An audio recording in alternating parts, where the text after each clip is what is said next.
Hello and welcome to the explosive weekend debate with me, Ayushman Singh Jamwal. Our top focus is Prime Minister Modi's whirlwind two-nation tour that he has just wrapped up as he heads back to India. At what level is this a paradigm shift in India's foreign policy to take center stage in the global south?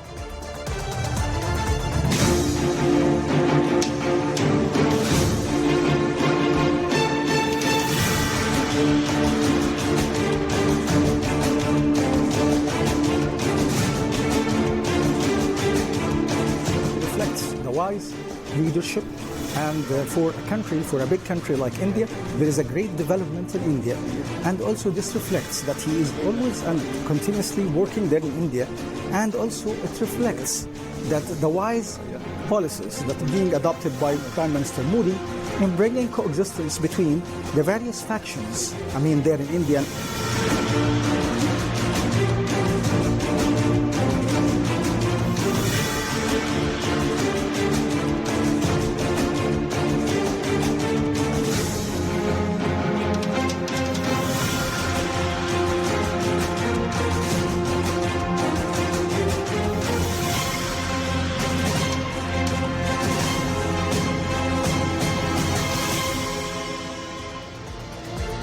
Prime Minister Narendra Modi has left for India after concluding his power-packed two-day visit to Egypt. It was his first visit to Egypt as Prime Minister and the first bilateral visit by an Indian Prime Minister after 26 years. Prime Minister Modi visited the Al-Hakim Mosque, which has been restored 6 years ago with the help of the Dawoodi Bohra community. The Prime Minister also paid his respects at the Heliopolis War Memorial. This memorial commemorates the memory of over 3,000 Indian soldiers who died fighting in various campaigns in the First World War. Prime Minister Modi has also been conferred with Egypt's highest state honor, the Order of the Nile. Let's listen in to the top reactions. It reflects the wise leadership, and for a big country like India, there is a great development in India, and also this reflects that he is always and continuously working there in India, and also it reflects that the wise policies that are being adopted by Prime Minister Modi in bringing coexistence between the various factions, there in India. At the religious level, I must say that we have also, strong cooperation between us and India, and we are looking forward to further enhancing and deepening this cooperation in the future. The Indian side is going to provide, Darul Ifta, or the Ifta house here in Egypt, with an center of excellence, the Information Technology Center of Excellence, which will be provided by India. This minute, I like to highlight the fact that during his visit, which is ongoing in Egypt, our Prime Minister has been awarded the highest award, Order of the Nile. This is one of the oldest in the sense it existed in Egypt even before Egypt became a republic. During the emperor's rule earlier, also they had this award, but in 1953 this award was restarted under the Republic of Egypt. And it's the highest award being given, and it's a proud moment for India. Prime Minister Shri Narendra Modi, as Arindam just said, is on a state visit to Egypt at the invitation of President His Excellency Mr. Abdul Fattah al-Sisi. This is Prime Minister's first visit to Egypt. He arrived yesterday afternoon and was warmly received by Prime Minister of Egypt at the airport, and was also accorded a ceremonial welcome yesterday, including the Guard of Honor at the airport. Yesterday, Prime Minister had 4 major interactions. The first of them referred to the round table that the Honorable Prime Minister had with the Prime Minister of Egypt and his ministerial colleague.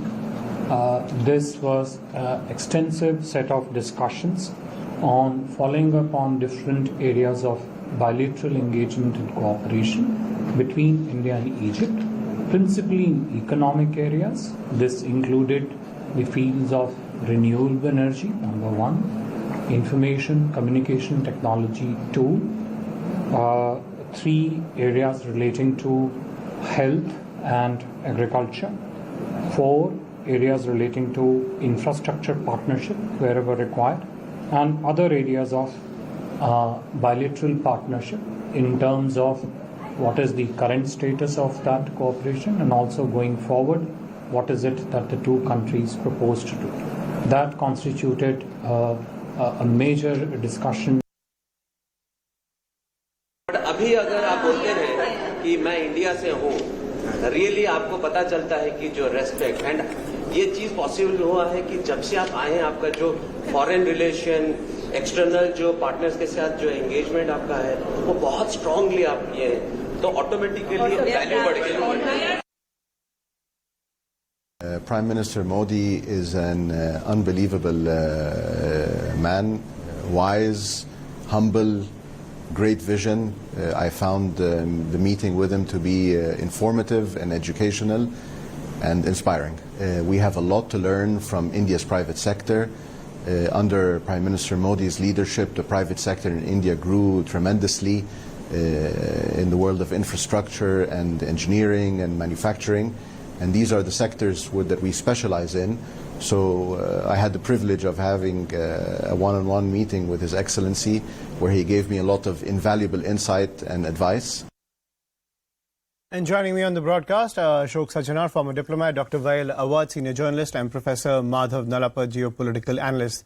Good evening, gentlemen, and thank you for joining us on CNN News 18. Mr. Sajjanar, I think I'll come to you first. As a veteran diplomat, I want to get your take when it comes to the culture, defense and trade outreach that has come in from Prime Minister Narendra Modi. Do you think he has started to, if you will, part the Red Sea when it comes to India's strategic interests in the region? Yeah, I think so. You know, as you mentioned earlier in your commentary, this is the first visit by the Indian Prime Minister, first by Prime Minister Modi to Egypt, and the first bilateral visit by an Indian Prime Minister to Egypt in 26 years. Now, India and Egypt have been strategic partners, have been very close partners from the time that both the countries became independent, and, you know, from the 1950s. And this has been long in coming. But of course, Prime Minister Modi was to go to Egypt in 2020, but COVID intervened. But he's gone there today, and I think over the last few years, with the visits of President Abdel Fattah al-Sisi to India, he came to India in 2015 for the India-Africa Forum. He came on a state visit in 2016, and again earlier this year he was the chief guest at India's Republic Day function. So I think the relationship, the partnership has really increased, enhanced. The trajectory has been very impressive. And in addition to the areas of trade, commerce, investment, which have also been doing well, notwithstanding the COVID pandemic in the interregnum, I think in the area of strategic cooperation, strategic collaboration, the relationship has strengthened. And also, as you mentioned, in the area of culture and connectivity, it has increased significantly. I think the agreements that have been signed today, and also the fact that during the visit of President Abdel Fattah al-Sisi earlier this year to India, both the nations, both the countries decided to embark on a strategic partnership engagement. I think that is going to further provide a very strong impetus to the bilateral ties in the coming years. Right. Ayushman. Right. Dr. Awad, when you look at the cultural outreach that Prime Minister Modi has done, especially with the Dawoodi Bohra community, how do you read that when it comes to its reverberations in India as well? Because in the run-up to the 2024 elections, the BJP has made the Dawoodi Bohra community a priority when it comes to its political outreach. Well, I think when we see two civilizations meeting together after long years, I think that will bring back the history and bring it to the future, the contemporary history as well. So I think the Prime Minister is leaving no stone unturned to make sure that he can reach to each and every voters in India for the next year election. So therefore, I think he is not only gained popularity outside India, but also inside India. So such kind of visit sent a strong message to the Bohras community in Gujarat, and also to certain Muslim community, especially with meeting with the clergy of Egypt at this juncture. It's also a message that everybody is on board for the next year election. So I think that is a win-win situation for the Prime Minister, and it's also the infrastructure investment in Egypt is a prime important for India, especially taking full advantage of the geopolitical importance of Egypt, in fact, as an Arab state, as an African state, as the most populous Arab state as well. So you have a good market for Indian goods, and you have also good access to Africa, where India is investing in Western and Central Africa, and Egypt can play a major role.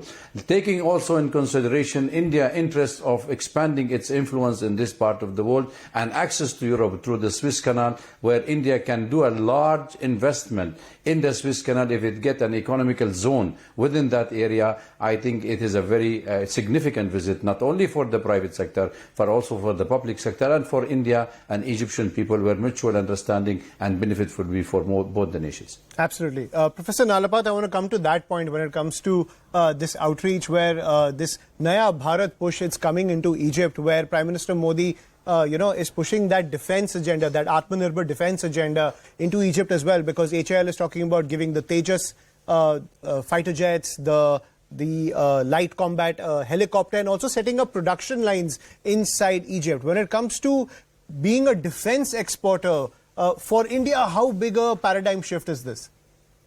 Well, I'd like to say that I'm glad we are defense exporters, because we have been spending a lot of money in foreign exchange on our defense, because frankly we have neglected the Indian private sector, and we have neglected the field of defense exports to friendly countries.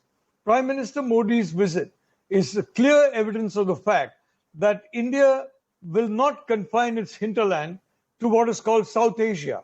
You have countries for a long time, many countries, and even today, countries like China, Pakistan, etc., would like to confine us to South Asia. The fact is, what I call Southern Asia, the entire arc of countries, and of course, Egypt is an honorary member of Southern Asia because of the fact that that the Suez Canal, and it has land on the Asian side, right from West Asia to Southeast Asia, is the natural hinterland of India. And from that point of view, Egypt is a very important player in the west of this arc of Southern Asia. Egypt is a leading country, both in Africa as well as in the Arab world. So it has these twin roles. The Egyptian people have a long civilizational tradition that they are proud of. The Taliban, smashed the Bamiyan Buddhas. Several places of worship have been destroyed in our neighboring country, but Egypt has protected all of that. And that is because of the tolerance and the moderate view of Egyptian culture. It's therefore a very, very good idea that Prime Minister went to Egypt. And when we are talking about strategy and strategic issues, don't forget that the Suez Canal could be a very, very important trading point. It could also be a very, very important choke point in the hands of any adversary of our country and the partners of our country. So from all accounts, it's an excellent decision to go straight to Egypt, an old, tested and trusted friend of India, a country that has worked with India in the past to ensure that the yoke of colonialism is dropped from other countries. And may I end this segment by pointing out, Dr. Awad is a proud citizen of Syria. India has refused all the time to join this, in my view, misdirected Western crusade against the Assad regime. Because all said and done, the Assad regime is far more moderate than the so-called freedom fighters that NATO assisted, and many of whom have turned into terrorist gangs, which unfortunately are still sheltering in zones in Syria that are not under the protection of Mr. Assad or the Kurds. So I'd like to say India has maintained its independence, and at the same time, India has maintained its complete commitment to a free, open, and inclusive Indo-Pacific. Absolutely. You talk about the cultural similarities between the two countries. I also remember during the Arab Spring, those scenes in Tahrir Square when the Coptic Christians protected their Muslim brothers from any oppression of the regime at that time. So there is that kind of cultural synergies between India as well as Egypt. Mr. Sajjanar, I want to come to you on the point of energy security. Now, Egypt happens to be one of the top 5 exporters of energy commodities to India. Given the situation in Ukraine with the ongoing conflict between Russia and Ukraine, this kind of outreach is also essential for energy security when it comes to India, which is pushing that mission to achieve that 5 trillion economy mark. No, you're absolutely right. I think there are all these elements, when we are looking at the $5 trillion economy, then, of course, in terms of trade, in terms of investment, and you have just spoken about the defense exports, which become a very important integral element of our export initiative. And energy also is very important. And we have observed that, as a result of this twin double whammy, if I could call it, the twin black swan events that have taken place over the last few years. First, it was the COVID-19 pandemic from the beginning of 2020. And since February last year, we've had the Russia-Ukraine conflict. So all of these have had very serious and adverse implications for a large number of countries, particularly developing countries, and particularly as far as Egypt is concerned, because it is a huge importer of food items. About 80% of its wheat used to come from Ukraine and Russia, and that has been affected very severely. Also, it is a significant importer of energy products, because Egypt is one of the countries which does not have, like many of the other countries in West Asia, does not have very significant resources of fossil fuels. So this has both, in addition to the shortages of fuel, of energy, of food and fertilizers, it has also resulted in huge inflation, a rise in those prices. And also we have observed that, some of the very significant foreign exchange earners and money spinners like tourism, they have faltered, they have suffered very grievously over the last few years as a result of these twin crises. And that has put Egypt in a particularly precarious situation, Ayushman. And in that context, I think economic collaboration, whether it be in the area of food, I'm sure your viewers are aware that last year, because of the very difficult conditions that Egypt was placed in, India had supplied for the first time more than 60,000 tons of wheat to Egypt for its people. And I think investments by India in the Suez Canal zone or in other areas, or the extension of a line of credit to Egypt at this stage, would go a long way in providing a helping hand to its declining economy, because it has really been seen its economy floundering in very badly, because both of the increase in prices, the inflation, and also the shortages. And I think in that context, cooperation, economic cooperation in the area of food, agro-processing, in the area of energy, I think is going to be definitely very helpful and very useful as far as India is concerned. Right. And Dr. Awad, I want to take that point to you when it comes to expanding India's economic network, if you will, be it North Africa, the Middle East, as well as Western Asia. I want to get your take about the potential of the markets in these regions for the Indian economy, because the Indian economy is a powerhouse in the region. What is the potential of growth, especially when it comes to trade ties, defense ties, as well as cultural ties between India as well and these regions in North Africa, Western Asia, as well as the Middle East? Because it seems that this has been an untapped diplomatic zone, if you will.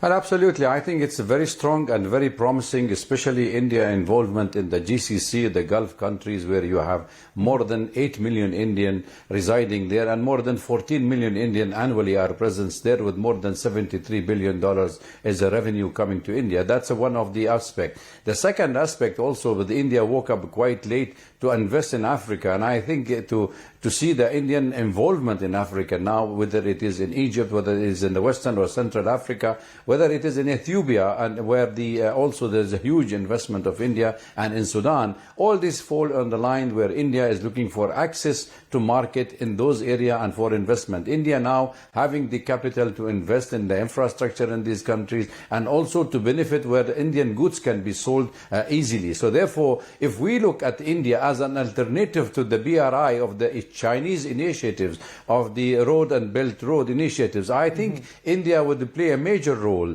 in the future linkage between the East and the West if we take India through Saudi Arabia into the Red Sea, into Egypt, the Suez Canal, and across into the Mediterranean Sea and the European. So therefore, I think if India visionary remain within the India sovereign independent foreign policy decisions, I think they will find lots of welcoming ground for India, because inside the Arab world, India is loved by most of the Arab country, by the way, because India kept an equidistance of all the trouble within the region. Therefore, it enjoys a very strong and comfortable position. And I'm sure that many of the Arab countries, where we can see them now, they are honoring the Prime Minister of India. They are also willing to have investment, looking east policy in India. That's also initiative of Make in India, where you will see lots of investment in India from especially Saudi Arabia and Emirates. But also look at Egypt. Egypt joint venture of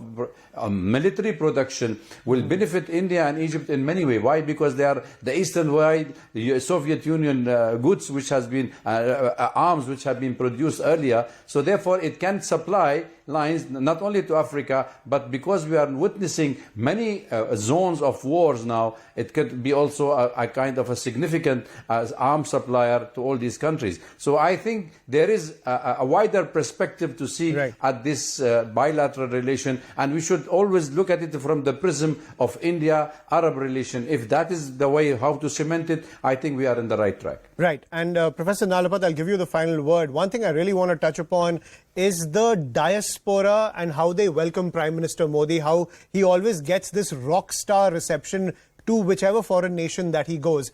Beyond the politics of it, beyond the fact that he comes from the BJP, do you think that has been one of the secret weapons of the Modi regime, is to leverage their foreign policy via the diaspora, given the significant cultural and economic position the diaspora holds in these countries?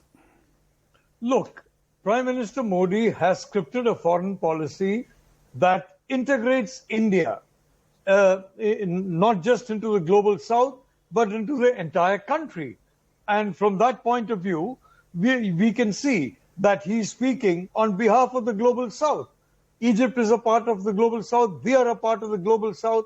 And may not, I don't want to, say the obvious, but China is certainly not part of the global south, neither geographically nor in economic terms. Now, the problem has been that the Western countries have basically behaved as though their problems, as Minister Jaishankar says, their problems are the world's problem. The whole world should be concerned. The rest of the world's problems are not Europe's problems, not North America's problem. Nobody should bother about them, which is absolutely not true. The future belongs to the global south. The future belongs to the Arab countries, to India, countries with a young population. And I think it's in healthcare, in education, and in defense. These are three sectors where an India-Arab partnership can be extremely valuable.